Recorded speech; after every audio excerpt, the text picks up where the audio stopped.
জেনে রাখা উচিত যে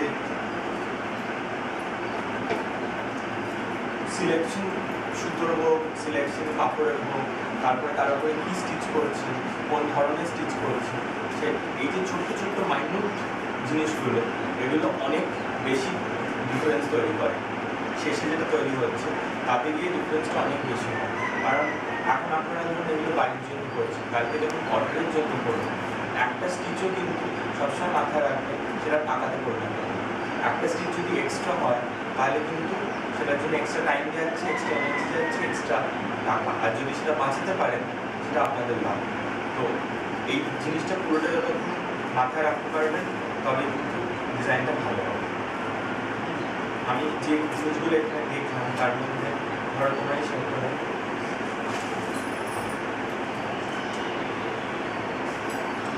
বেশিরভাগ জিনিসগুলোরই ভিতর দিকের যে সেলাইগুলো সেগুলো কিন্তু কাঁচা ছেড়ে দেওয়া, এটাকে ইন্টারলক করা। এবং টপ টপগুলো দেখছিলাম ব্লাউজে, ভেতর দিকগুলো সব কাঁচা ছাড়া, এগুলো কাঁচা ছাড়বেন না, এগুলোকে যেগুলোকে আমি দেখাচ্ছি।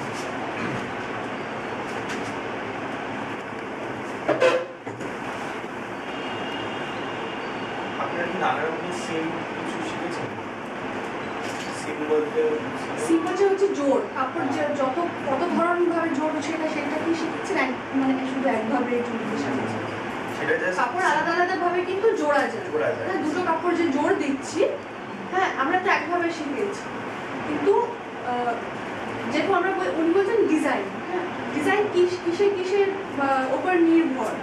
একটা যা আমরা কাপড় তুলছি, এতগুলো কাপড় আছে বাজারে, তার মধ্যে একটা আমরা যেটা ভালো লাগছে সেটা নিয়ে আসছি,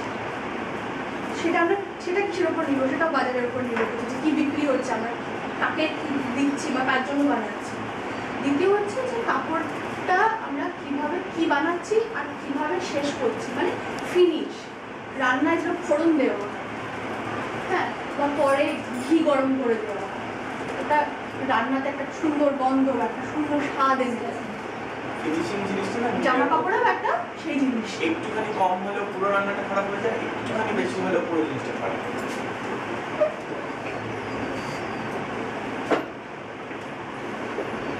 সিম অনেক রকমের হয়, এক একটা সিম একটা পারপাসে আলাদা আলাদা জিনিস, আলাদা রকমের সিম হয়।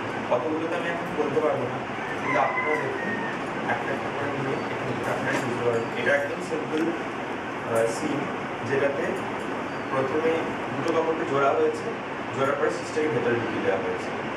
ওখান থেকে একটা একটা করে আপনারা সবাই এক এক করে দেখবেন।